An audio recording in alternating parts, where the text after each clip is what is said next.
네, 여러분 안녕하십니까? 인문학 살롱의 유혜선입니다. 이번 시간에도요, 제 책 나를 채우는 그림 인문학 중에서 세 번째 테마, 사랑에 대한 테마입니다. 새 날개를 꺾고 그대 곁에 두지 마라. 정말 그 사랑에 대한 메시지인 것 같은데요. 정말 우리 사랑은 우리 삶의 영원한 주제이고 영원한 테마인 것 같아요. 우리 사람들은 사랑 때문에 울고 또 사랑 때문에 웃고 또 사랑 때문에 행복했다가 사랑 때문에 불행을 느끼기도 하는데요. 그렇다면 우리 평범한 사람들의 사랑이 그렇다면 천재 예술가들의 사랑은 어떨까? 이번 시간에는 까미유 크로델의 천재 조각가죠. 까미유 크로델의 벽을 넘지 못한 사랑에 대한 조각입니다. 조각을 한번 보도록 하겠습니다. 까미유 크로델의 예술과 사랑, 이 중년이라는 조각을 보면은요, 까미유 크로델의 어떤 사랑, 까미유 크로델이 어떤 사랑을 했을까 하는 것을 이렇게 엿볼 수가 있는데 정말 천재 예술가의 애달픈 사랑입니다. 숭고했던 또 오만하게 거지없던 이 천재 예술가가 완전히 무릎을 꿇었습니다. 그죠? 뭐 하고 있죠? 매달리고 있습니다. 떠나가는 사랑에 대해서 정말 애걸복걸하고 매달리고 있습니다. 이 까미유 크로델의 이 사랑의 종말처럼 이 조각 자체도 미완성이었었어요. 완성을 시키지 못하고 죽었는데 저는 이 조각을 보면은요, 우리 사람들 사이에서도 이런 사랑이 있을 수 있지 않겠어요, 그죠? 제가 사랑하는 후배 갤러리에서 멋진 전시를 하는 또 프랑스 유학파의 멋진 그 골드미스죠, 골드미스. 그렇지만 그녀의 삶에 아주 그 창의적인 에너지를 항상 끊임없이 주는 사람은 자기의 멋진 연하의 애인 때문이다. 그러면서 뭐 갤러리나 전시나 뭐 어디 모임 때마다 이 잘생긴 연하의 남자를 정말 트로피처럼 이렇게 자랑스럽게 함께 다니고 있죠, 그죠? 참 부럽습니다. 그래서 멋진 연하의 남자와의 불꽃 같은 사랑을 주변 사람들한테 시기심을 받을 정도로 그렇게 불꽃 같은 사랑을 했는데 어느 날 갑자기 전화가 와가지고 울고 불고 친구한테 그러니까 그 남자, 연하의 남자가 떠나가게 됐다는 거죠. 집안에서 이제 정식으로 소개를 해서 결혼을 한다고 통보를 했던 것입니다. 그렇게 당당하고 그렇게 오만하고 그렇게 멋진 이 천재 예술가 이 친구 Y가요. 떠나가는 연하의 남자를 못 잊어서 울고 불고 매달리고 하는 모습이 뭐 똑같은 거죠. 우리 일반 사람들이랑 똑같다. 이 여자에게도 이런 모습이 있었구나. 예, 연애 지상주의자였었습니다. 멋진 예술가였죠. 그렇지만 떠나가는 사랑 앞에서는 울고 불고 하는 그런 평범한 여인의 모습을 보는데 저는 이 까미유 크로델의 이 조각을 보면은 그 친구가 생각이 납니다. 뭐 예술가나 또 우리 평범한 우리 사람들이나 이 사랑은 욕심이 들어가잖아요. 그 욕심이 채워지지 않을 때는 이렇게 매달릴 수밖에 없는 거죠. 그렇지만 이런 매달릴 수 있는 사랑을 한번 해본다는 것도 참 정말 그 일생을 두고 좋은 경험이 아닐까 하는 생각이 드는데요. 여러분들은 그런 경험이 혹시 없으신가요? 네. 그러면은 로댕의 연인 천재 조각가 까미유 크로델은 어떤 예술가였을까 한번 살펴볼 텐데요.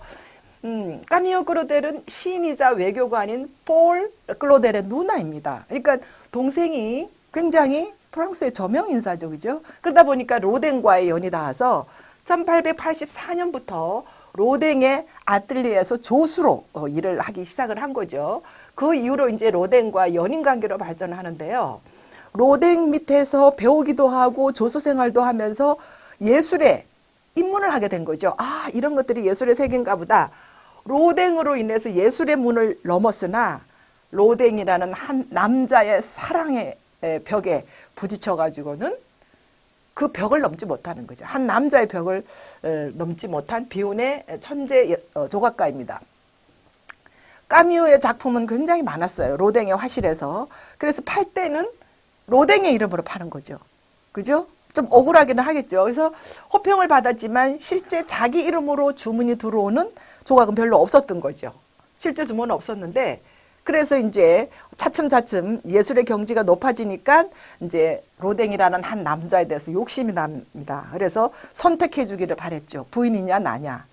로댕은 까미오 크로델의 천재성은 인정을 하지만 자기 부인은 버릴 수 없다. 그래도 우리가 흔히 말하는 조강지처고 로댕이 어려울 때 항상 자기 옆을 지켜준 이 부인을 떠나지 못한다. 그러면서 까미오 크로델이 예술가로서 성공하는 것은 부담스럽죠. 그래서 이제 방해를 합니다. 그러니까 로댕의 이중성이죠. 천재성은 인정하지만 너를 택할 수는 없다. 그래서 로댕의 영광에 가려질 수밖에 없는 거죠. 그러다 보니까 이 까미오 크로델은 로댕에 대한 피해의식이 있습니다. 이제 피해의식에서 우울증과 창난증과 뭐 이런 정신착란적 이런 게 일어나니까 사람들이 스트레스를 받으면 어때요? 막 때려 붓습니다. 이 유명한 작품이 지금 만약에 남아 있었다면 이 까미오 크로델도 부자로 좀 돈을 벌고 부자로 살고 그 후대의 사람들도 정말 좋은 작품이 이렇게 후대에 연결돼서 잘 알려졌을 텐데 그 사랑 때문에 한 남자에 대한 사랑 때문에 그 조각 작품을 다 때려 붓습니다. 그러다 로댕과 결별을 하고 독립을 해서 하지만 잘 안 되는 거죠. 이 까미오 크로델은 이 한 남자의 사랑의 어떤 우를 벗어나지 못하는 거죠. 그래서 결국은 그 로댕을 미워하고 욕하고 뭐 자기 작품 다 때려 부수고 정신착란을 일으키니까 동생이 이 누나를 정신병원에 수용을 하게 됩니다. 까미오 크로델에 대한 영화가 우리나라에 2번이나 소개된 적이 있습니다. 그죠? 예. 이자벨 이자니, 예, 이자벨 이자니가 나왔던 영화는 까미오 크로델의 정말 예술가의 어떤 사랑과 낭만, 여기까지밖에 접근을 못했어요. 예, 1988년에 나왔던 첫 번째 이자벨 이자니의 그 까미오 크로델은 그냥 예술가의 낭만과 천재 예술가의 사랑과 낭만 이런 정도로 언급을 했다면 2013년에 나온 우리 줄리엣 비노시 세계적인 명배우죠. 이 여자는 대사도 없이 그냥 이 눈빛과 표정 하나만으로 그냥 전체 영화가 다 끝이 납니다. 그래서 한 남자로부터 버림받는 노년의 쓸쓸한 여인 그리고 정신병동에서 마지막 최후를 다하는 그래서 이렇게 해요. 그 정신병동 담벼락에 햇빛이 쏟아지는 담벼락에 기대어 서서 내일이면 그가 올 거야. 내일이면 그가 올 거야. 매일매일 내일이면 그가 올 거라고 기대를 하지만 결국은 그 병원에서 마지막 최후를 맞이했다는 그런 쓸쓸한 영화도 있는데요. 참 비운의 천재 조각가입니다. 안타깝죠. 왜 로댕의 벽을 뛰어넘지 못했을까? 저는 이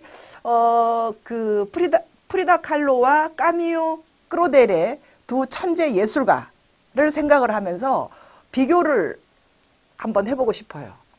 까미오 크로델은 로댕에 의해서 벽을 넘지 못했지만 우리가 알고 있는 프리다 칼로는요. 똑같이 디에고 리베라라는 대화가의 대예술가의 문을 통해서 예술에 입문했지만 이 프리다 칼로는 디에고 리베라의 벽을 뛰어넘습니다. 아주 주도적으로. 그래서 까미오 크로델과 프리다 칼로의 공통점은 약간 장애, 정신적이든지 육체적이든지 장애를 가진 불우한 어린 시절, 또 사랑에 고통받는 여성 예술가다 하는 점에 있어서는 공통점이 있죠. 근데 차이점은 뭐냐? 또 공통점은 까미오 크로델은 로댕이라는 대 작가, 그 다음에 프리다 칼로는 디에고 리베라라는 멕시코의 대민중 작가를 통해서 예술에 입문을 했습니다. 차이점은 뭐죠? 크로델은 로댕의 벽을 넘지 못해서 좌절하고 불행한 삶으로 흔적도 없이 사라졌지만 이 천재 예술가 프리다 칼로는요 굉장히 주도적인 사랑을 합니다. 가려면 가라. 그렇게 몸이 아프고 그러면서도 이 매달리지 않습니다. 그랬더니 이 디에고 리베라가 결국은 47세 프리다 칼로가 47세에 마지막 생을 마감하는데 돌아옵니다. 그러면서 나는 머리로 예술을 하지만 당신이야말로 온 가슴으로 온 마음으로 예술을 하는, 그림을 그리는 진정한 예술가다. 그러면서 마지막 전시회를 열어주죠. 그래서 비슷한 환경에 두 여자 천재 예술가의 사랑이지만 결론은 까미오 크로델은 그 남자, 로댕이라는 남자의 벽을 넘지 못해서 불행한 한 여자의 삶으로 끝나지만 프리다 칼로는 이 디에고 리베라의 이 벽을 당당히 뛰어넘어서 자기 삶과 예술과 사랑에서 당당하게 승리하는 삶을 보여주는 그런 주도적인 사랑의 승리자다라고 이렇게 두 천재 예술가들을 한번 비교를 해봤습니다. 네.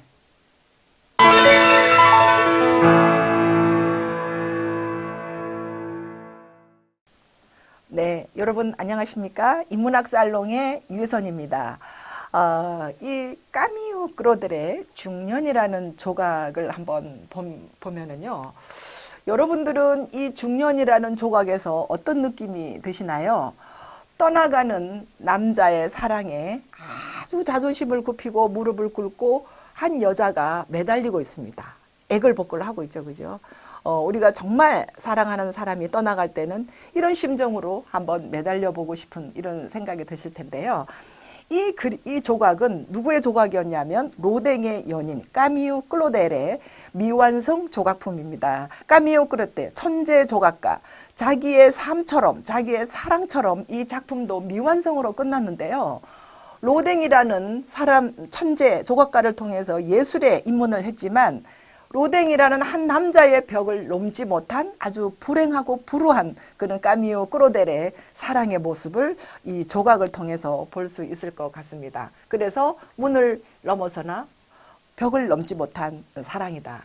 근데 이 조각을 보면서요, 유명한 조각가 로댕과 또 그 다음에 우리 천재 예술가, 멕시코의 천재 민중화가 디에고 리베라를 통해서 문을 넘고 예술을 뛰어넘은 프리다 칼로가 생각납니다. 예, 둘은 공통점이 있지만 이 크로델은 로댕의 벽을 넘지 못한 비운의 천재 예술가지만 프리다는 디에고 리베라의 벽을 뛰어넘어서 자신의 삶과 사랑과 예술에서 주도적으로 승리하는 그런 주도적인 사랑의 승리자의 모습을 우리는 비교를 해 볼 수가 있을 것 같아요. 우리가 살다 보면 그죠? 좋은 인연을 만나서 좋은 기회를 만나서 이렇게 좋은 어떤 예술가의 어떤 그런 그 입지에 들어가기도 쉽지만 그렇지만 또 여자라는 속성 때문에 그 한 남자의 사랑의 어떤 굴레에서 그렇게 주도적으로 승리한다는 것은 우리가 살아가면서 결코 쉬운 일은 아닌 것 같습니다.